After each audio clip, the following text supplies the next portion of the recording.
મંગલમ ભગવાન વીરો, મંગલમ ગૌતમ પ્રભો, મંગલમ સ્થૂલભદ્રાત્યા, જૈન ધર્મોસ્તુ મંગલમ.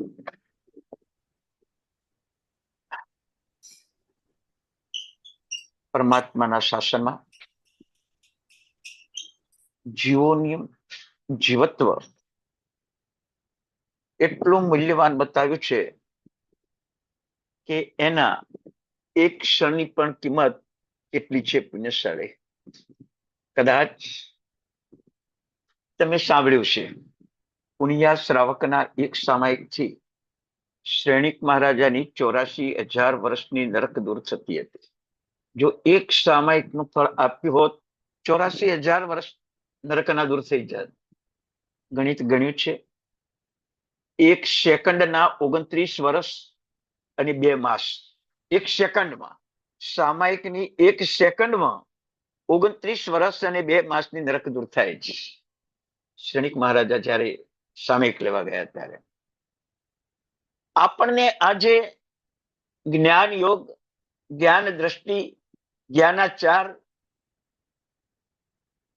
વિવિધ પ્રકારનું હોવા છતાં એનું જ્ઞાન નથી. આપણને એનું જ્ઞાન નથી. જ્ઞાનાચાર છે નથી, જ્ઞાન યોગ છે નથી, જ્ઞાન દ્રષ્ટિ છે નથી. તો મનથી વિચાર કરો કે જ્ઞાન માત્રથી કલ્યાણ નથી થવાનું. વિચાર કરો, એક હાથી એક યોજન પ્રમાણે વન સાફ કરે, કેટલું જ્ઞાન હશે? બધા જ પશુ પક્ષીને પોતાનામાં સમાવી લે, કોઈની સાથે વૈમનસ્યની, કોઈની સાથે વેર નહીં. એક સસલા ખાતર 3.5 પગે હાથી ઉભો રહ્યો. કેટલું જ્ઞાન, કેવી જ્ઞાન દ્રષ્ટિ, કેવો જ્ઞાન યોગ! કેવળ જ્ઞાનનું બીજ વાવી દીધું. જ્ઞાનની તાકાત શું છે એ જયારે તમે હવે જોશો. આજે આપણે જ્ઞાન અષ્ટક જ ચાલુ કરવાનું છે. 2 દિવસ જ્ઞાનની પૂર્વ ભૂમિકા કહી આજે આપણે ચાલુ કરીએ છીએ કે જ્ઞાન ન હોય તો શું થાય, જ્ઞાન હોય તો શું થાય. ઘરમાં ખાવાની કેટલી ચીજો છે, ઘરમાં કેટલી ચીજો બનાવી શકાય છે, છતાંય હોટલમાં જઈને ખાવાનું મન થાય, રેકડી ઉપર, બહાર રસ્તા ઉપર ખાવાનું મન થાય. તો એ જ્ઞાની કે અજ્ઞાની? રસ્તામાં ભૂખ લાગશે તો ઘરેથી ભોજન લઈને જાય, સામગ્રી લઈને જાય, પણ બહાર ખાવું નથી. તો તમે એક વિચાર કરજો, આજના કાળમાં બહાર ખાવું નથી એને તમે અજ્ઞાની કહેશો, અને જે બહાર ખાશે તેને જ્ઞાની કહેશો. વિચાર કરજો. ઘરની શુદ્ધતા જેવી શુદ્ધતા બહારની રસોઈમાં નથી, એટલે એને વિષ્ટા સમાન રસોઈ બનાવી છે. તો વિચાર કરજો, બહુ ઊંડા અને તાત્વિક શબ્દો છે પુણ્યશાળી. કે ઘરના ભોજનમાં માતા, બેન, દીકરી એનો પ્રેમ ઉતરે છે. હોટલના ભોજનમાં આ કઈ નથી હોતું. એટલે જેમાં પ્રેમ નથી, વાત્સલ્ય નથી, હૂંફ નથી, એ ભોજન વિષ્ટા સમાન છે. પણ આપણું અજ્ઞાન એટલું બધું નડે છે કે આપણને સ્વાદ સારો આવે છે ને. યાદ રાખજો, ભોજન કેમ કરવાનું એનું કારણ કહો. ભૂખ લાગે એટલે ભોજન કરવાનું? કે ભજન, ભ્રમણ અને ભાષણ એ વ્યવહારિક દુનિયામાં શરીરના ધર્મો છે. એ ધર્માચરણ ન કરવું તો મારો વ્યવહાર ન ચાલે, એટલે મારે ભોજન કરવાનું. ભજન પણ કરવાનું છે, ભ્રમણ પણ કરવાનું છે, ભાષણ એટલે વાતચીત પણ કરવાની છે. આ નહીં ચાલે તમે ભોજન નહીં કરો તો ભોજન કેવું જોઈએ? હવે વિચાર કરો તમે. હોળી છે એટલે બહાર નહીં ખવાય, ઓળી છે એટલે બહાર નહીં ખવાય, ઓળી છે એટલે બહાર ખાવાથી બચી ગયા, એવો ભાવ ખરો. જ્ઞાનની મહત્તા શું છે? જ્ઞાનના 2 કલાક પૂર્વ ભૂમિકામાં તમને સમજાયું. જ્ઞાન રયણ છે, રત્ન છે. જ્ઞાન એ રત્ન છે, ચમત્કારી રત્ન છે. એક ઇરિયાવૈયા બોલે ને જ્ઞાની અહિમત્તા મુનિ કેવળ જ્ઞાન પામે. એક શબ્દ બોલે ભગવાન ભુજ ભુજ ચંડ કૌશિક, અને ચંડ કૌશિક હત્યારામાંથી સંત બની જાય. એક શબ્દ બોલે ઉપસમ વિવેક સંભર, અને શેતાન સાધુ બની જાય. કેટલું હશે શબ્દનું મૂલ્ય, અને કેવું હશે શબ્દનું મૂલ્ય. આજે આપણે જ્ઞાન પ્રાપ્તિ કર્યા પછી આપણા એક શબ્દનું પણ મૂલ્ય હોવું જરૂરી છે. હું બોલું અને દુનિયા મારા શબ્દની, મારા અક્ષરની, મારી પ્રવૃત્તિની, મારી ક્રિયાની નોંધ લે છે, એવું સાત્વિક બનવાનું છે. જ્ઞાન ક્રિયાભ્યામ મોક્ષ. જ્ઞાન ગુણાત્મક ભાવ, ભાવનાત્મક ભાવ, પરિણતિ ભાવ. જ્ઞાનની એક પરાકાષ્ઠા છે. અત્યારે તમે આંબિલ કર્યું, આંબિલ કરીને તમે આવ્યા, એ તમારું ક્રિયાત્મક ભાવ છે. આંબિલ કરીને ઓળીનું સૌભાગ્ય વધારું, આંબિલ કરીને પ્રભુ શાસનનું સૌભાગ્ય વધારું, એ તમારો ગુણાત્મક ધર્મ છે. આંબિલ કરવાથી મારા ભવના રોગ મટી જાય, મારો આત્મા શુદ્ધ થાય, એ ભાવનાત્મક ધર્મ છે. અને શુદ્ધ થયેલો મારો આત્મા જગતના કોઈ જીવને નુકસાન ન પહોંચાડે, એ પરિણતિ ધર્મ છે. તમે જયારે આંબિલ કરો ત્યારે આ 4 ભાવ ખરા તમારા? તમે જયારે પણ કોઈ ધર્મ પ્રવૃત્તિ કરો ત્યારે આ 4 ભાવ ખરા? મારી ધર્મ પ્રવૃત્તિથી મારો આત્મા એટલો શુદ્ધ બને કે દુનિયાના કોઈ જીવને નુકસાન ન પહોંચાડે, એ પરિણતિ ધર્મ. જેના મનમાં અહિંસાના ભાવ છે અને જેને હિંસા કરવાના ભાવ નથી, એને કદાચ હિંસા કરવી પડે ને તો પણ એને બહુ નુકસાન ના થાય, બહુ નુકસાન ના થાય. પરમાત્માનો ધર્મ શાદ્વત ધર્મ છે. સાધુ અહિંસક જ છે, પણ જયારે તીર્થ રક્ષા, ધર્મ રક્ષા, શાસન રક્ષા આવી પડે તો સાધુ હિંસક પણ બની શકે છે. અને એ ટાઈમે હિંસક બને ને તો પણ જ્ઞાની છે, કારણ પરિણામ અહિંસાના છે, પરિણતિ અહિંસાની છે.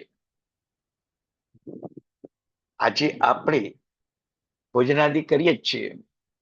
ઘણા પુણ્યશાળીઓ હોળીના 9 દિવસ લીલોતરી નહીં ખાય, ઘણા ખાશે.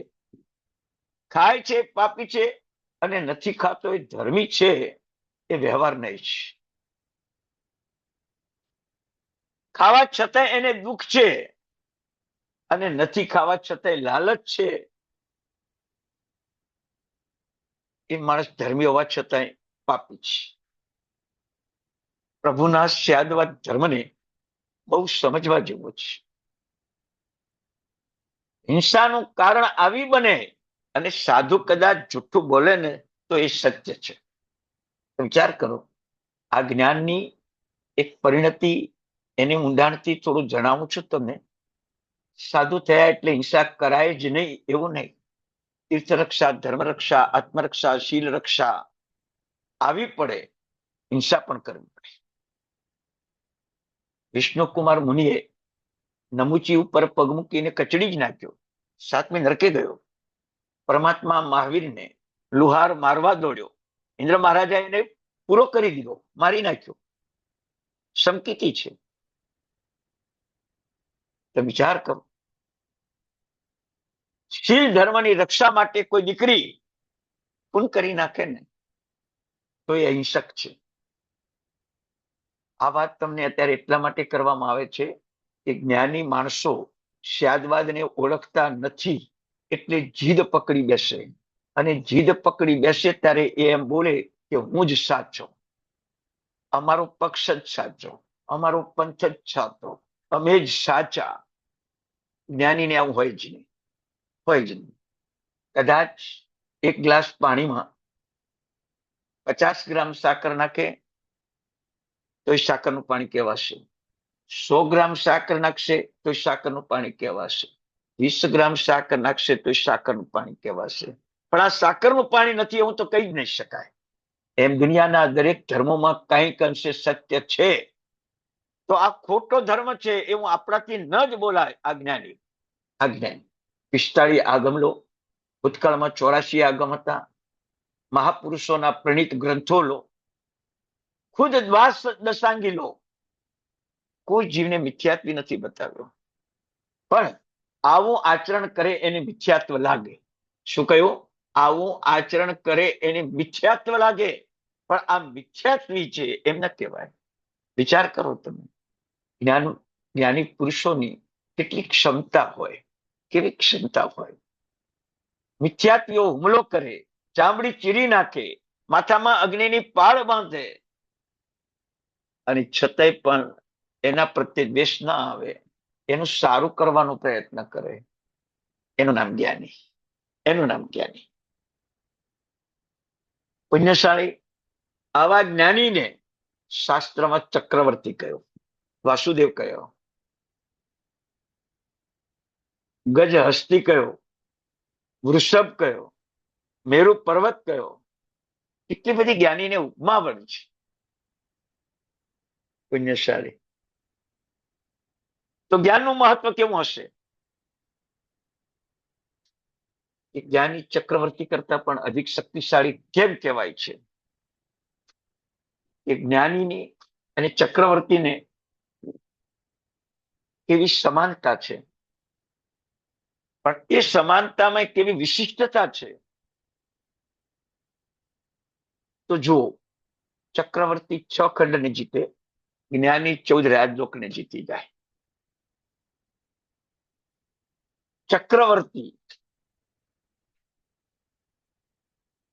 9 નિધિનો સ્વામી બને, જ્ઞાની 9 તત્વનો સ્વામી બને. ચક્રવર્તીને 14 રત્નો હોય, જ્ઞાની 14 રાજલોક ચડી જાય. વિચાર કરો તમે. ચક્રવર્તીને યુદ્ધ કરીને 6 ખંડ જીતવાના, જ્ઞાનીને વિના યુદ્ધે 14 રાજલોક જીતી જાય. ચક્રવર્તીને મૃત્યુ પામીને 7મી નરકમાં જવાનું, જ્ઞાનીને મૃત્યુ પામીને 7મા આસમાને શિલામાં જવાનું. વિચાર કરો જ્ઞાનનો કેવો મહિમા છે. છતાંય સંસારમાં મારે ચક્રવર્તી થવું છે, મારે શેઠ થવું છે, મારે મંત્રી થવું છે, આવા પદની માંગણી કરતા રહ્યા છીએ. પરમ તત્વ ઓળખાય, સૂત્ર અર્થ તત્વ કરી સદહું. સૂત્ર તમને બધાને આવડે, 2 પ્રતિનું સૂત્ર આવડી જાય. અર્થ પણ તમને આવડે. તત્વ ગમે તેટલું ભણો ને, તત્વ તમે જાણી ના શકો એટલું ઊંડું વિશાળ છે. કહેવાય છે કે એક શ્લોકના 700 અર્થ કર્યા હશે. તત્વ કેવું હશે? એક શ્લોકના પ્રાય મને ખ્યાલ હોય ત્યાં લાખો અર્થ કર્યા છે, તો પણ એ જ્ઞાન કેવું હશે? એ કેવું હશે? વિચાર કરો તમે. પણ આપણને માત્ર સૂત્રમાં સાંભળવામાં રસ છે, અર્થમાં નથી, તત્વમાં નથી રસ. ચિંતન કરતા જ નથી, ચિંતનાત્મક ભાવ લાવતા જ નથી, પ્રમાદ સેવીએ છે. અજ્ઞાન અને વિપરીત બોધ આપણા સ્વામી થઈને બેઠા છે. ભગવાનનો ધર્મ કઠિન છે, આ વિપરીત બોધ. બધા ધર્મમાંથી મોક્ષ કયો છે ને? તો જે સુખેથી ધર્મ કરાય એ ધર્મ પાળો. આવો કઠિન ધર્મ કેમ પાળવો? આ અજ્ઞાન છે. આવી અજ્ઞાનતા, આવો વિપરીત બોધ એ વિષ્ટાનું ભોજન છે. પુણ્યશાળી, એ શુદ્ધ ભોજન નથી. જે વિચાર ભણ્યા પછી તમારા જીવનમાં જીવને દુઃખ ના પહોંચે એવું સત્વ ક્યારે કેળવ્યું ખરી? અળગણ પાણી પીવાથી પાપ લાગે એટલું બધા સમજ્યા છે. અળગણ પાણી પીવાથી બીજા જીવને દુઃખ પહોંચે છે એવું કેટલા સમજ્યા? વિના કારણે એ જીવોને દુઃખી કરવા પડે છે એવું કેટલા સમજ્યા? પાપના ડરથી અળગણ પાણી ન પીવું કે બીજા જીવોને દુઃખ ન પહોંચે એટલે અળગણ પાણી ન પીવું, એવો ભાવ છે. જીવિચાર ભણ્યા પછી બીજા જીવોને દુઃખ ન પહોંચે એના માટે અળગણ પાણી ન પીવું. નવતત્વ ભણ્યા પછી બીજા જીવોને દુઃખ તો ન જ પહોંચે પણ સુખ આપવાનો ભાવ એને જાગૃત થાય કે આ જીવોને સુખી કેવી રીતે કરવા, એ નવતત્વનો ભાવ છે. દંડક, કોઈ પણ જીવ વિના કારણે એને દુઃખી કરશું એને આર્ત ધ્યાન થશે, 24 દંડકોમાં રખડ્યા કરશે. એટલે કોઈ પણ જીવને વિના કારણે નુકસાન નહીં પહોંચાડવા. આ જ્ઞાન ભણ્યા ને જીવિચા નવતત્વ દંડક, એની માત્રા વધતી ગઈ. મેં કહ્યું ને 20 ગ્રામ સાકર નાખો, 50 ગ્રામ નાખો, 100 ગ્રામ નાખો, 200 ગ્રામ નાખો, મીઠાશ વધતી જ જવાની છે. પણ છે જ્ઞાન. મનમાં આજથી એક વસ્તુ કાઢી નાખજો, કોઈને મિથ્યાત્વી કહેવાનો અધિકાર આપણને નથી. કોઈ પણ પંથ હોય, કોઈ પણ ગચ્છ હોય, કોઈ પણ વિભાગ હોય, આપણી મિથ્યાત્વી કહેવાનો અધિકાર નથી. એ કદાચ આપણને મિથ્યાત્વી કહે તો આપણે કોઈ મિથ્યાત્વી નથી થઈ જતા.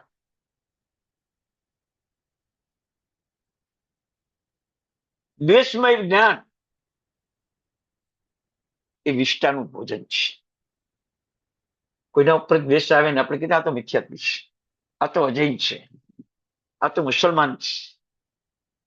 ખુદ વિષ્ટાનું ભોજન કરી રહ્યા છો પુણ્યશાળી. ભૂંડની ઉપમા આપી છે, ભૂંડની ઉપમા. વિચાર કરો તમે તો જ્ઞાન રહેણ કેવું હશે, કિંમતી કેવું હશે. પણ આપણને રત્નની કિંમત નથી. સ્કૂલમાં જે ભણતર થાય, ભણાય, ભણાવાય, લાખો રૂપિયા ખર્ચો, અને છતાં સર્વે કરવામાં આવે તો બાળકોને 20% જ ઉપયોગી જ્ઞાનને 80% નકામું જ્ઞાન આપીને બાળકને પરેશાન કરવામાં આવે. બાળકને ના રમવાનો રાખે, બાળકને ના મા બાપનો રાખે, બાળકને ના પ્રસંગનો રાખે, બાળકને ન સ્વતંત્રતા રાખે, અને છતાં લાખો રૂપિયા ત્યાં જ્ઞાન આપવાનું, અરે પૈસા આપવાનું. ન ભણાવવું એવું નથી કહેતું, પણ આપણા બાળકને આવો જ્ઞાનનો ભાર આપ્યા પછી સમ્યક જ્ઞાન નહીં આપો તો એ બાળકને 7મી નરક સુધી પહોંચવું પડશે. સમ્યક જ્ઞાન જરૂરી છે. તમે બધા શ્રીપાલ રાજાનો રાસ 2 દિવસ સાંભળ્યો ને આજે? મૈણા સુંદરી, સુર સુંદરી, એક મિથ્યાત્વી ગુરુ પાસે ભણે, એક સમ્યક્તી ગુરુ પાસે ભણે, છતાં રાજા ક્ષમતાથી બધું જોવે ને. તો મિથ્યાત્વી છે, તારી છોકરી મિથ્યાત્વી છે, નીકળ અહીંથી. ગુસ્સો કર્યો. આપણે કેમ ગુસ્સો કરવાનો? શ્રીપાલ રાજાનો રાસ સાંભળ્યા પછી કેમ ગુસ્સો કરવાનો? ગઈકાલે તમે રાગ દેશ જીતવાનો દિવસ હતો. તમને ખબર છે ને, તમારે ઘણા બધા ડે આવે.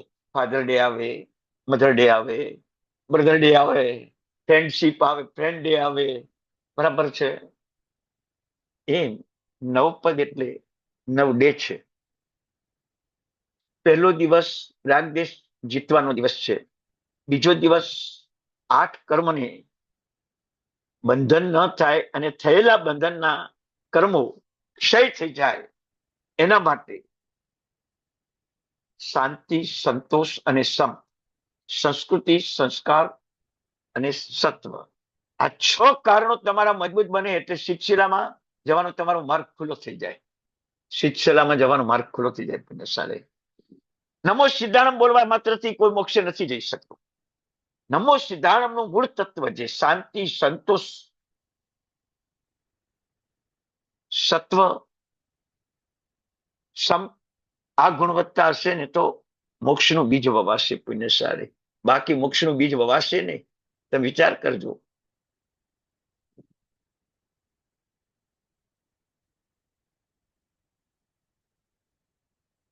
અરિહંતપણાનું બીજ પણ અહમનું વિસર્જન કર્યા સિવાય નહીં થાય.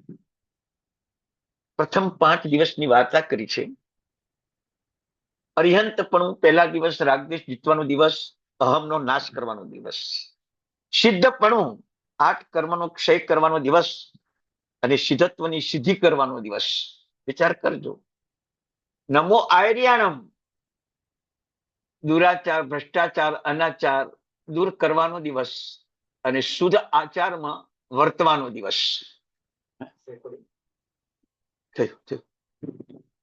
શુદ્ધાચારમાં વર્તવાનો દિવસ. નમો ઉપજાયાણમ, અત્યારે બહુલ થયા તમને લોકોને ઉપાધ્યાયના 25 ગુણ એ સમજાવવામાં આવે છે અને જ્ઞાન ગુણ પ્રાપ્તિનો દિવસ સમજાવવામાં આવે છે. પછી જ્ઞાન પદ આવશે ત્યારે શું આવશે? ત્યારે તમને એ જ જ્ઞાન સમજાવવામાં આવશે. નવ તત્વ, અરે સિદ્ધ ચક્ર યંત્રની અંદર ઉપાધ્યાય ભગવંતની એક સુંદર વ્યાખ્યા કરી છે. 11 અંગ, 12 ઉપાંગ, ચરણ સિત્રી, કરણ સિત્રી, આવા 70 ગ્રંથો સાચવવા માટે, અન્યને ભણાવવા માટે ઉપાધ્યાય ભગવંતે યોગ્ય આહાર લેવો, આહારથી શરીરને ટકાવવું અને શરીર દ્વારા જ્ઞાનનો વેપાર કરવો, એ 25 શાસ્ત્રોને સુરક્ષાનું કવચ ઉપાધ્યાય ભગવંત બતાવ્યા અને એ શાસ્ત્રોને સાચવવા માટે યોગ્ય આહાર લેવાનું કે તમને કહું 360 દિવસ ઉપાધ્યાય ભગવંતને રસકસ વાળો આહાર લઈને આત્મા અને શરીરને જીવંત રાખીને કોઈ પ્રમાદનો યોગ ના આવે, કોઈ અશક્તિનો યોગ ના આવે, એક દિવસ પણ જ્ઞાન આપવામાં ખંડિત ન થાય, એક દિવસ પણ જ્ઞાન મેળવવામાં પ્રમાદી ન થાય, એવા ઉપાધ્યાય ભગવંતને યોગ્ય આહાર લઈને આ 25 શાસ્ત્રોને સાચવવાની ગુણવત્તા. કદાચ આજે તમે પહેલી વાર સાંભળતા હશો. જ્ઞાન જયારે ભણો ને ત્યારે તમને ઊંડા ઊંડા ઊંડા ઊંડા તમે જાઓ, તમને ખ્યાલ આવે ઉપાધ્યાય ભગવંત એટલે જ્ઞાન સાચવવાની જવાબદારી અને અજ્ઞાનને દૂર કરવાની જવાબદારી. એટલે જ્ઞાન દે ખરો, પણ શાસ્ત્ર સાચવવાનું. શાસ્ત્રો ન સચવાય તો જ્ઞાન આવશે ક્યાંથી? તો ઉપાધ્યાય ભગવંતને શાસ્ત્રો સાચવવાની જવાબદારી સોંપી છે 2 પ્રકારની. શાસ્ત્રમાં રહેલું જ્ઞાન જીવંત બનાવવા માટે યોગ્યને આપવું, અયોગ્યને ન. આવી 9 પદની જ્ઞાન વિજ્ઞાનતા તમે સમજો ને તો શું થાય વિચાર કરજો. ભગવંત કહે છે 9 આંબીની ઓળી એટલે તો સમુદ્રનું અમૃત કદાચ તમને એક ભાવ સુખી કરશે, પણ 9 પદનું અમૃત અને શ્રીપાલ રાજાના રાસનું અમૃત એ બી ભેગા થાય ને ત્યારે તત્વચિંતકે એક શબ્દ લખ્યો છે કે દૂધમાંથી દહીં બન્યું, દહીંમાંથી માખણ બન્યું અને એ માખણ એક બાજુ તપેલીમાં પડ્યું છે, બીજી બાજુ માણસો શ્રીપાલ રાજાનો રાસ અને શ્રીચક્રનું મહાત્મ્ય સાંભળે છે. એના કારણે એમના આત્મામાં એવી ગુણવત્તા આવે છે, એક જીવની પણ હિંસા ન કરવી, એક જીવને પણ દુઃખ ન પહોંચાડવું, એટલી કોમળતા અંદર આવી જાય છે. એ કોમળતાના કારણે પેલું માખણ ચોધાર આંસુએ રડે છે. તત્વચિંતકે માખણને પૂછ્યું કે તું કેમ રડે છે? ત્યારે કહ્યું કે આજ સુધી જગતમાં કોમળતાની ઉપમા કેવળ મને જ વરેલી હતી, પણ આજે શ્રીપાલ રાજાનો રાસ અને સિદ્ધચક્ર યંત્રનો મહિમા સાંભળીને માણસ એટલો કોમળ બન્યો છે કે મારું બિરુદ એને જૂઠવી લીધું છે. વિચાર કરો જ્ઞાન. તમે બધા આમાં 9 પદની ઓળી કરવા વાળા ઘણા બધા હશો. આજે 50 જણ તો આવી ગયા છે. આજે 50 માંથી કદાચ 20 જણા તો કદાચ આંબીની ઓળી કરતા જ હશે, પણ પુણ્યશાળી તત્વજ્ઞાન મેળવતા શીખો. તમે તત્વજ્ઞાનની ભૂમિકામાં આવો. કેવળ જ્ઞાન નહીં, શબ્દ ને અર્થનું જ્ઞાન તો ઘણું મેળવ્યું, ઘણા બહુ મેળવ્યું, પણ આવું તત્વજ્ઞાન સાધુપણું એટલે તમને 27 ગુણ બતાવી દેશે. જે બતાવે ખોટું નથી, એમને હું ખોટા કહેતો નથી, એ મહાજ્ઞાની જ છે, પણ તત્વચિંતક કરતા સાધુપણાને બતાવ્યું. શાગવાદ ધર્મના સ્થાપક સાધુ ભગવંતો છે અને દ્રષ્ટાંત આપ્યું. સૂર અને સોમ રાજા છે, એક રાજપુત્રો છે બંને.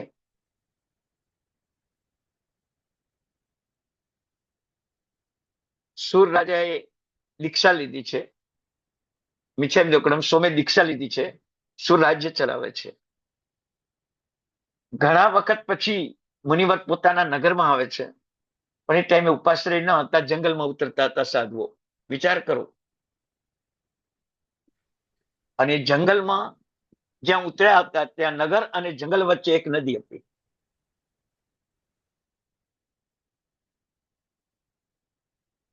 સુર રાજાની રાણી એક દીકરો રાજપુત્ર અને રાજપુત્રીની માતા દેવર મુનિને વરાવાનો લાભ લેવા માટે જાય છે.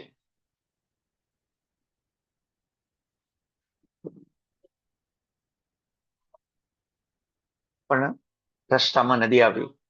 પાણી ભરપૂર છે, પાણી ભરપૂર છે. તો વિચાર કરો, રાણી લાભ કેવી રીતે લઈ શકે? રાજા પાસે પાછી આવી. રાજાએ કીધું કે તું જા અને કહેજે કે મારા પતિ બ્રહ્મચારી હોય, એક દીકરા અને એક દીકરી, એક રાજકુમાર રાજકુમારીના પિતા છે, અને તે છતાં કે છે કે મારા પતિ બ્રહ્મચારી હોય તો નદી જગ્યા આપજે. રાણી હસવા લાગે છે. આપણને દીકરો ને દીકરી થયા છે, ભોગ ભોગવ્યા છે, છતાં તમે બ્રહ્મચારી? નથી સમજાતું, પણ તું જાતો ખરી. રાણી ગઈ, નદી કિનારે ઉભી રહી અને નદીને વિનંતી કરે છે કે મારા પતિ બ્રહ્મચારી હોય તો નદી તું જગ્યા આપ. પાણી શાંત થઈ ગયો, પ્રવાહ ઓછો થઈ ગયો. રાણી સામે ગઈ, દેવર મુનિને વરાવ્યું. દેવર મુનિએ વાપર્યું, ઉપદેશ સાંભળ્યો. સ્વાભાવિક દેર ભોજાઈની વાતો થોડી થઈ પણ ખરી. પાછી આવે તો નદી ભરપૂર. દેવર મુનિ પાસે ગઈ. દેવર મુનિને કીધું શું કરવું?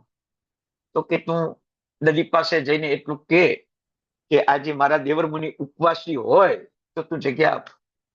સાહેબ અબિયાલ વોરાવ્યું, આપે વાપર્યું, વાપર્યા પછી આપે ઉપદેશ આપ્યો, અને હવે મારે નદીને એમ કહેવાનું કે ઉપવાસી હોય તો જગ્યા આપ. તું જાતો ખરી. ગઈ, જગ્યા મળી ગઈ.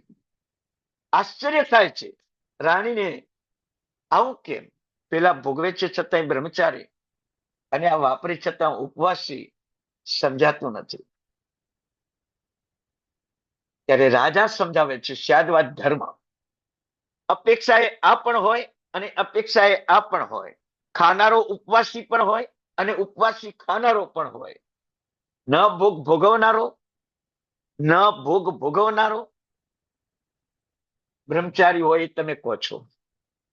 ન ભોગ ભોગવનારો બ્રહ્મચારી કહેવાય, પણ જેને ભોગેચ્છા નથી અને ભોગવે છે એ પણ બ્રહ્મચારી કહેવાય. આવો સ્યાદવાદ ધર્મ આપણે સમજવો પડશે. ખાતા છતાં ઉપવાસી અને ભોગ છતાં પણ બ્રહ્મચારી, આવી આપણા શાસ્ત્રનું દ્રષ્ટાંત છે. મુનિ ઉપર આવી જવાબદારી છે. એ ખાય છતાં ઉપવાસી હોય, શાસનની ધોરાને સંભાળે છતાં સેવક હોય, ચારિત્રના પરિણામને જગતમાં પ્રસરાવે છતાં નમ્ર હોય, છતાંય નમ્ર હોય. આવું સાધુપણું અને મુનિપણું માત્ર 27 ગુણ નહીં, એક પ્રાણાતિપાત પાપ, એની ગુણવત્તા સાધુમાં જે બતાવી છે ને, એ આજે આપણી પાસે નથી. નથી. એ ગુણવત્તા સાંભળો ને તમે, ત્યારે એમ થાય એ સાધુની સાધુતાના આચારોમાં ક્યાંય ભંગ નહીં, ક્યાંય ભાંગો નહીં, ક્યાંય કષ્ટ નહીં, ક્યાંય દુઃખ નહીં. હસતા મોઢે બધા આચારોનું પાલન કરે, કોઈને ચારિત્ર પ્રત્યે અપ્રતિભાવ ન થાય એવું ઉત્તમ આચરણ કરે, એનું નામ પ્રાણાતિપાત વિરમણ વ્રત. બોલો, વિચાર કરો. તમને તાવ આવ્યો એટલે 10 જણને તમે ફોન કરો, મને તાવ આવ્યો, હું હોસ્પિટલમાં છું, બધા દુઃખી થાય સુખી થાય? સાધુ પદનું અમલ કરો ત્યારે જવાબદારી લઈ લેજો. હવે 12 મહિના મને ગમે તેવી તકલીફ આવે તો ફોનમાં કોઈને જાણ ન કરવી, સહન કરી લેવાનું. બિચારાને કેમ દુઃખી કરવા? એ આવે ને જાય. વરસાદ વરસતો હોય તો રિક્ષામાં કે ટેક્સીમાં આવવું પડે, તમારી ખબર લેવી પડે, બરાબર છે? એને સમય કાઢવો પડે. કટોકટીના સમય મરણ આપણે દુઃખની જાણ કરીએ છીએ ને. તમે વિચાર કરજો.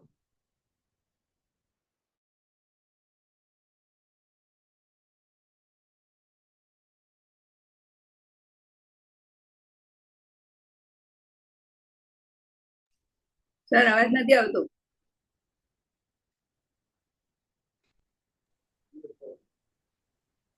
સર તમે મ્યુટ થઈ ગયા છો. વોઇસ નથી.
આજે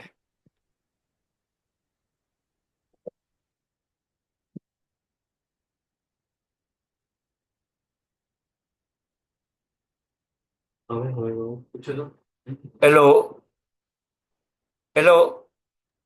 હા, આવ્યો સર અવાજ. હા આગળ. હા ચાલો. જ્ઞાન પ્રાપ્તિનો સમય એટલે સુવર્ણ યુગ. તમે જોજો, દુનિયામાં ધન અને સોનું કમાવા માટે માણસો મહેનત કરશે, એને ભગવાને અજ્ઞાની કહ્યો. પણ જીવ માત્રમાંથી ગુણ શોધવાનો પ્રયત્ન કરે ને એ ગુણ પ્રાપ્તિનો પ્રયત્ન કરે, એને જ્ઞાની કહ્યો. એને જ્ઞાની કહ્યો. તો વિચાર કરો, આપણે શું શોધવા પ્રયત્ન કરીએ? શું શોધવા પ્રયત્ન કરીએ? ધન મેળવવા પ્રયત્ન કરીએ, ગુણ મેળવવા પ્રયત્ન નથી કરતા. અજ્ઞાની થઈ ગયા. અને એક યાદ રાખજો, મનુષ્ય ભવમાં અજ્ઞાનનું કલંક એટલે 84 ચક્કરમાં રખડવાનું. મનુષ્ય ભવમાં અજ્ઞાનનું કલંક એટલે 84 ચક્કરમાં રખડવાનું. અજ્ઞાનનું કલંક ભૂસી નાખો. વિચાર કરજો, પૂજા કરવા જાઓ ત્યારે કેસર તિલક કરો છો તમે. કેસર તિલક શું કહે છે તમને? શું કહે છે? અનાદિની કર્મ સત્તા સામે કેસરિયા કરો. પણ કેસરિયાનું જ્ઞાન મેળવીને કેસરિયા કરજો કે કર્મ સત્તા તમને પાછલે બારને પણ પરેશાન ન કરે. એ કેસર તિલક પછી જ્ઞાન મેળવવાનો પુરુષાર્થ કરવાની એક પ્રતિજ્ઞા છે. પણ કેસરનું તિલક કરવાનું, એ જ્ઞાન મેળવવાનો પુરુષાર્થ નહીં કરવાનો. નહીં કરવાનો. મા તુષ મા ઋષ આટલા જ અક્ષરો 12 વર્ષ સુધી ભણ્યા, કેવળ જ્ઞાન પામ્યા. કેવળ જ્ઞાન પામ્યા. વિચાર કરો તમે, આપણો જ્ઞાન પ્રાપ્તિનો સમય કેટલો? કેટલો? કેવો? ઉત્તરાધ્યાયનો 4થો અધ્યાય, એક મુનિ ભગવાન 12 વર્ષ ભણ્યા, તોય યાદ ન રહે, તોય મહેનત કરે. ગુરુ ઠપકો આપે કે 3 અધ્યાય સહેલાઈથી કરી લીધા, 4થા અધ્યાયમાં કેમ આ તકલીફ? આવરણ આવી ચૂક્યું, ક્ષયો પસમ અટકી ગયો. 12 વર્ષ સુધી આંબિલ કર્યા અને ભણવાનો પ્રયત્ન કર્યો. વિચાર કરજો, 12 વર્ષે કેવળ જ્ઞાન. 36 અધ્યાયનો ગ્રંથ, 4થા અધ્યાયને કેવળ જ્ઞાન. પુણ્યશાળી.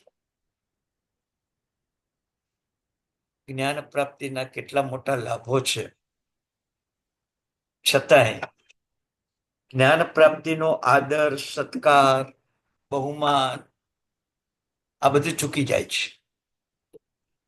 ઉપાધ્યાય ભગવંતમાં જે ગુણવત્તા બતાવી કે તમારે આ 45 આગમ સાચવવાના છે. 2 રીતે, ભણીને મુખપાઠ કરવાના, ભણાવીને પ્રસાર કરવાનો. આ 2 જવાબદારી તમારા ઉપર છે. તમે ઉપવાસ નહીં કરો ચાલશે, તમે ભોજન સારું કરો, પણ આ 2 જવાબદારી સંભાળો. વિચાર કરો, જ્ઞાનની સામે આહારની છૂટ આપી, કેવી જવાબદારી હશે? વિચાર કરો, જ્ઞાન સાચવવાની.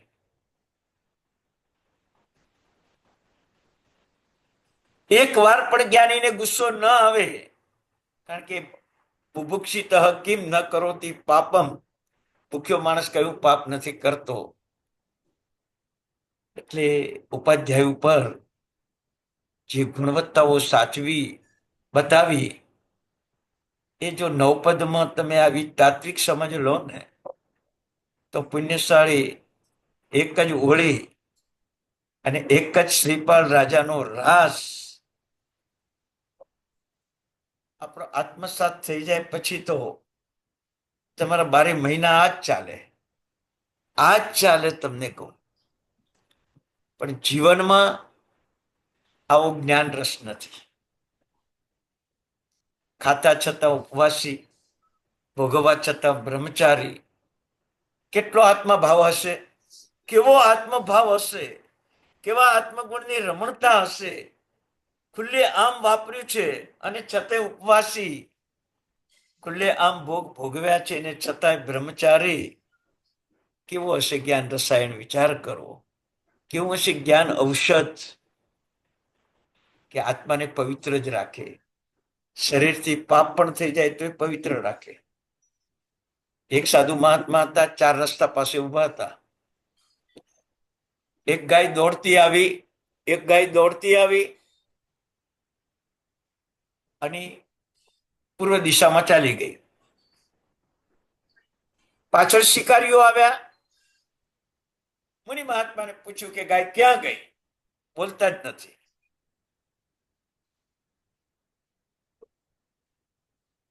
થોડાક ધમકાયા, થોડા મારવાનો પ્રયત્ન કર્યો, થોડા માર્યા પણ ખરા. ત્યારે સાધુ ભગવંતે પશ્ચિમ દિશા કહી, પૂર્વમાં બતાવી પશ્ચિમ દિશા. કસાઈઓ એ બાજુ ચાલ્યા ગયા. હવે આ સાચું કે જૂઠું એમ પૂછું.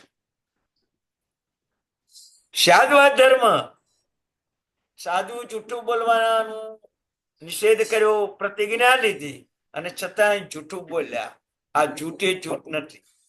જીવનની સુરક્ષા માટે, ધર્મની સુરક્ષા માટે, શાસનની સુરક્ષા માટે, તીર્થની સુરક્ષા માટે જૂઠું બોલવું પડે તો સાધુને પાપ ન લાગે, આપણને ના લાગે. પુણ્યશાળી જ્ઞાનની આવી સ્યાદવાદ અપેક્ષાએ જ્ઞાનની ખૂબ રમણીયતા છે. બધે જ સાચું બોલી જવું, સાચે સાચું કહી દેવું. ખબર છે મને મારા ભાઈમાં 2-5 દોષ દેખાય છે તો હું બધાને સાચે સાચા કહી દઉં. એ કહેવાથી તો મારા ભાઈને વધારે દુઃખ પહોંચવાનું છે. પ્રાણાતિપાત વ્રતની અંદર સ્પષ્ટપણે બતાવ્યું, મારા આચાર, વિચાર અને પ્રવૃત્તિથી એક પણ જીવને દુઃખ ના પહોંચે, એનું નામ પ્રાણાતિપાત વ્રત. મારવાની વાત તો બાજુમાં રહી, દુઃખ ના પહોંચે એ પ્રાણાતિપાત વ્રત. પુણ્યશાળી તો જીવનમાં એક સમજી લેજો કે ધન ઉપાર્જન ગમે એટલું કરશો, સંબંધોની દુનિયા ગમે એટલી વિશાળ કરશો, છેલ્લે જ્યારે આપણું જીવન સમાપ્ત ને આરે આવશે ને, ત્યારે જ્ઞાન જેવો કોઈ મિત્ર નહીં હોય. જ્ઞાન જેવો મિત્ર નહીં હોય. રોગમાં સબળતા સનતકુમાર ચક્રવર્તી જ્ઞાનની મૈત્રી કરી, વગર દબાએ રોગ મટાડી દીધા. વિચાર કરો, જ્ઞાનની મિત્રતા કેટલી સુંદર છે. જ્ઞાન જેવો કોઈ મિત્ર નથી. બધા જ ગુણ જ્ઞાનને આધારે છે. સમાધાન લો, સમતા લો, સમાધિ લો, સંતોષ લો, સંપ લો, સત્વ લો, કોઈ પણ ગુણ લો, છેવટે જ્ઞાન આવશે. તો પુણ્યશાળી આંબિલની હોળીમાં 2 દિવસ જ્ઞાન ના આવે, ઉપાધ્યાય ભગવાન જ્ઞાનની જવાબદારી સંભાળવી. જ્ઞાનના દિવસ આવે ત્યારે જ્ઞાનને આત્મસાત કરવાનો પ્રયત્ન કરવો. મહિનામાં 2 દિવસ 2 હોળીમાં 4 દિવસ આવે. જ્ઞાન કારતક સુદ પાંચમે જ્ઞાન પાંચમ આવે એટલે 5 દિવસ થયા. આસો વધી 12ને દિવસે વાઘેશ્વરી દીવો અને દિવસ એટલે સરસ્વતી માતાના આરાધનાનો દિવસ. 6 દિવસ. એક જ વર્ષમાં 6 દિવસ જ્ઞાનની આરાધનાના સાધનાના આવે. 8 દિવસ કલ્પસૂત્ર સાંભળવું એક પણ જ્ઞાનની સાધના. 9 દિવસ હોળીમાં શ્રીપાલ રાજાનો રાસ સાંભળવો એ જ્ઞાન સાધના. તમે વિચાર કરો, આટલો બધો જ્ઞાન ઉપર ભાર આપ્યો છે, છતાંય આપણે જ્ઞાનને પ્રાપ્ત કરવાનો કોઈ પુરુષાર્થ નથી કરતા.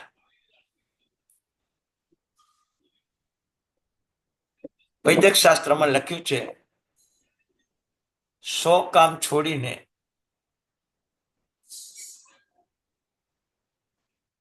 તમારે સંડાસ બાથરૂમ ન રોકવા.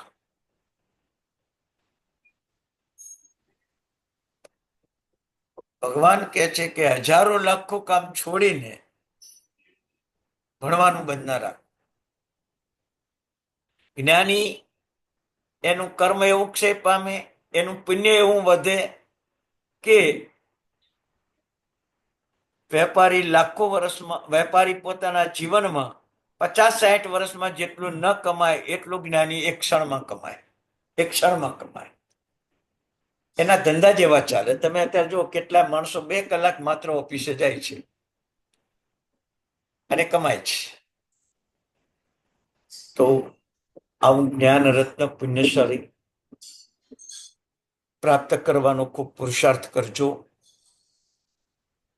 સમજ ઘણી હોય છે, સમજણ નથી હોતી. સમજનું જ્ઞાન તમને વિષયનો અવબોધ કરશે. સમજણનું જ્ઞાન તમને વિષય અને કસાયો છોડાવશે. પુણ્યશાળી માત્ર સમજના ઘરમાં ના બેસો, સમજણના ઘરમાં બેસો. ધવળ શેઠે શ્રીપાલ રાજાને પરેશાન કરવામાં કોઈ ખામી નથી રાખી, પણ શ્રીપાલ રાજા સમજણના ઘરમાં હતા. ધવળ શેઠની નિંદા ન થાય એટલી મોટી પ્રવૃત્તિ એમણે કરી. ધવળ શેઠના અગ્નિ સંસ્કાર પણ પોતાની જાતે કર્યા. ધવળ શેઠના દીકરાને નગર શેઠની પદવી આપી દીધી. કેવું જ્ઞાન રત્ન હશે એમની પાસે, વિચાર કરો. આટલી ક્ષમતા સમુદ્રમાં ફેંકી દીધા. પત્નીઓને પચાવી પાડવા મહેનત કરી. તમે મનથી વિચાર કરજો. ધન પચાવી પાડવા મહેનત કરી. બરાબર છે. આટલું બધી મહેનત કરવા છતાંય પણ ધવળને માટે એક પણ ઘસાતો શબ્દ શ્રીપાળ બોલ્યા નથી. વિચાર કરો. આપણે હોળી કર્યા પછી કોઈના માટે ઘસાતો શબ્દ ન બોલવો. આ 9 દિવસની આરાધના કર્યા પછી કોઈનો પણ દોષ ઉઘાડો ન કરવો. શ્રીપાળ બનવું છે મારે. ધવળ ગમે એટલા આવે તો મારે શ્રીપાળ બનવું છે. આવું સત્વ આપણે કેળવશું તો આ 9 પદની આરાધના પણ તમારી લેખે લાગશે. પુણ્યશાળી જ્ઞાનની સાથે થોડી આ વાતો પણ મેં એટલા માટે લીધી છે કે અત્યારે આંબિલની હોળી ચાલે છે. બધા જ વાખ્યાનમાં જતા હોય છે, પણ તત્વજ્ઞાન ઓછું પીરસાતું હોય છે. એટલે એના એ જ વાતો, એના એ જ શબ્દો, લગભગ એનું એ જ આવે. એટલે ઘણી વાર હવે લોકો એમ કે છે કે એનો જ રાસ છે ને કેમ સાંભળવા જાઓ, એના જ શ્રીચક્ર છે કેમ સાંભળવા જાઉં. લોકોને અપ્રીતિ ભાવ જાગી જાય છે. પુણ્યશાળી તમે વિચાર કરજો, હું પણ કોઈ નવપદની આરાધના નથી કરતો, કોઈ સાધના કે ઉપાસના નથી કરતો, કેવળ દર્શન, માત્ર ભૌતિક દર્શન નહીં, પણ આવું ઊંડું તત્વચિંતન, આધ્યાત્મિક તત્વચિંતન. તમે વિચાર કરજો, ઉપાધ્યાયના તમે ગુણો સાંભળ્યા હશે. ઉપાધ્યાયની આ જવાબદારી છે, અને ઉપાધ્યાય ભગવંતને આહાર વાપરીને, શુદ્ધ આહાર વાપરીને પણ આ 25 શાસ્ત્રો સાચવવાના છે.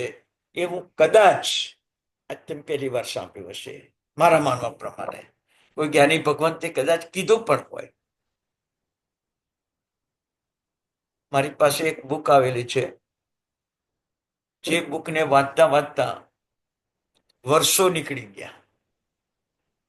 18 વર્ષ પહેલા આવેલી બુકને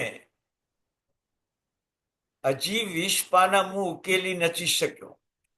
ગુજરાતીમાં જ છે, માત્ર પંચપરમેષ્ઠીનું વર્ણન છે, બીજું કાંઈ જ નથી.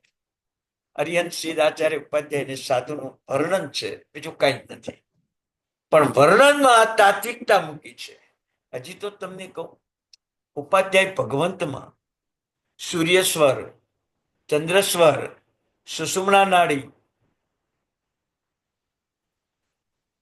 પછી સૂર્યાસ્ત સમય, સૂર્યોદય સમય, મધ્યાહન સમય, મધ્યરાત્રિ સમય.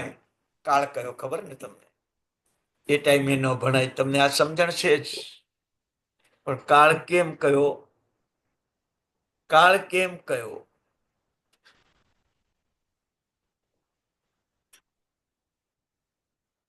એ ગુણવત્તા આજે તમને સાંભળવા નહીં મળે. એ આપણા શરીરમાં આવા સમયે બાહ્ય આચારોમાં મન રમતું હોય, અભ્યંતર આચારોમાં મન રમતું નથી. અને અભ્યંતર આચારોમાં મન રમતું ન હોવાથી,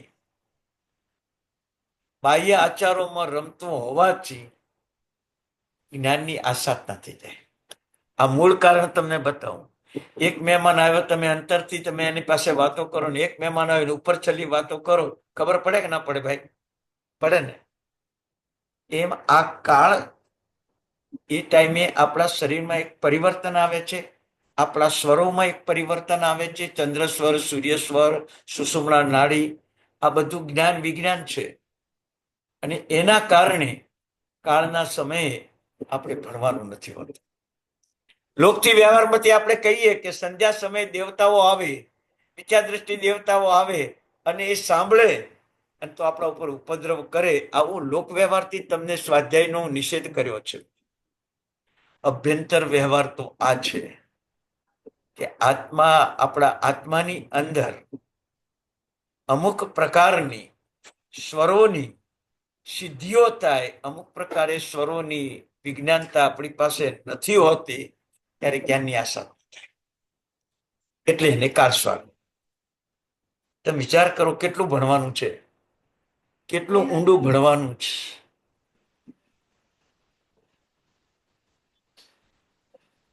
જીવનમાં જ્ઞાનાચાર, દ્રષ્ટાચાર, ચારિત્રાચાર, તપાચાર, વીર્યાચાર એવા ભેદ પાડ્યા છે. ભગવાન કહે છે કે જ્ઞાનાચારના જ 4 ભેદ છે. જ્ઞાનાચારથી દર્શન, જ્ઞાનાચારથી ચારિત્ર, જ્ઞાનાચારથી તપ અને જ્ઞાનાચારથી આપણી માનસિક શક્તિ, શારીરિક શક્તિ. એ 2 શક્તિનો જે ઉપયોગ કરવો એ વીર્યાચાર. એનું ઊંડું તાત્વિક વર્ણન તમે વાંચો ને, ત્યારે કઈ શક્તિનો ઉપયોગ કેવી રીતે કરવો એ સ્વરશાસ્ત્રમાં લખાયું કે જમણી નાડી ચાલતી હોય ત્યારે કઈ રીતે ઉપયોગ કરવો, ડાબી નાડી ચાલતી હોય ત્યારે કઈ ઉપયોગ કરવો, 2 નાડી ચાલતી હોય ત્યારે કઈ રીતે ઉપયોગ કરવો. આ બધું ઉપાધ્યાય પદમાં આંતરિક જ્ઞાન વિજ્ઞાનના રહસ્યો છે. પણ હવે આટલું સમજવા કોઈ તૈયાર નથી, આટલું ઊંડું સાંભળવા તૈયાર નથી, અને સાંભળે તોય સમય બરબાદ થયો. આ બધા કઈ આપણે સમજવાનું નથી, આપણે આ બધું નથી. પણ યાદ રાખજો, સંસ્કાર પડી જશે ને બીજા ભાવમાં કામ આવશે. બાકી અત્યારે તમને કહું, મુંબઈમાં સૂર્યાસ્ત સમયે 70% પાઠશાળાઓ ચાલે. 70% પાઠશાળાઓ ચાલે. સાહેબને એક ટાઈમ હોય, 7 થી 8, 8 થી 9, 9 થી 10, 3 જગ્યાએ ભણાવવા જવાનું હોય.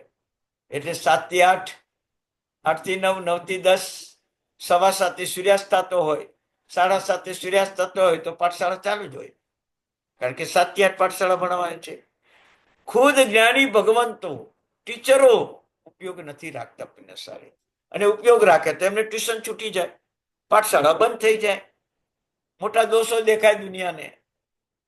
યાદ રાખજો, ઉપાધ્યાય ભગવંતનો જ્ઞાન વિજ્ઞાન મેળવવા માટે 1 મહિનો પણ ઓછો પડે. 1 મહિનો પણ ઓછો પડે.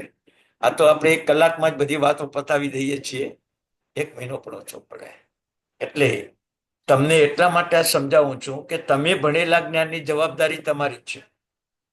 તમે નહીં સાચવો તો તમને જ્ઞાનાવળી કર્મ બંધાશે. તમારે સાચવવું જરૂરી છે. ભલે બધું યાદ ન રહે, પણ સાચવવું જરૂરી છે. બિઝનેસમેન ને 1000 ખાતા હોય, બધા યાદ ના રહે, પણ ચોપડો જોઈએ તો ખબર પડે કે હું ભણેલો છું.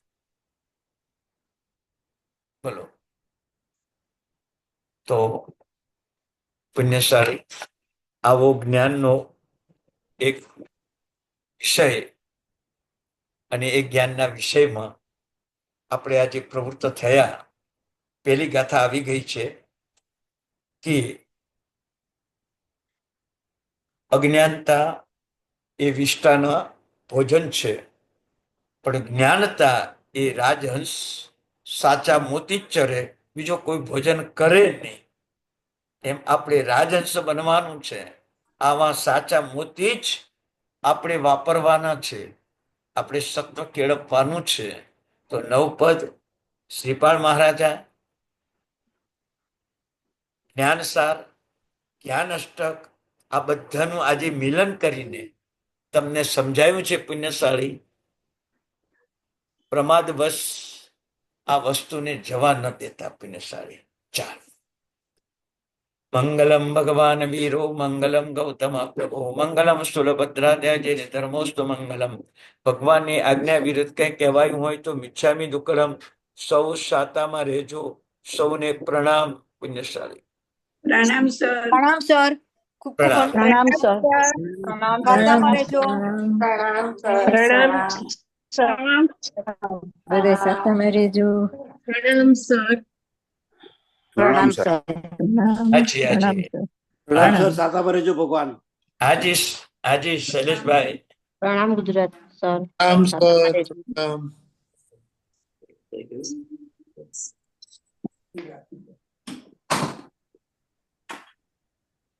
એટલે ચૂસવાનું હોય, ચાવવાનું.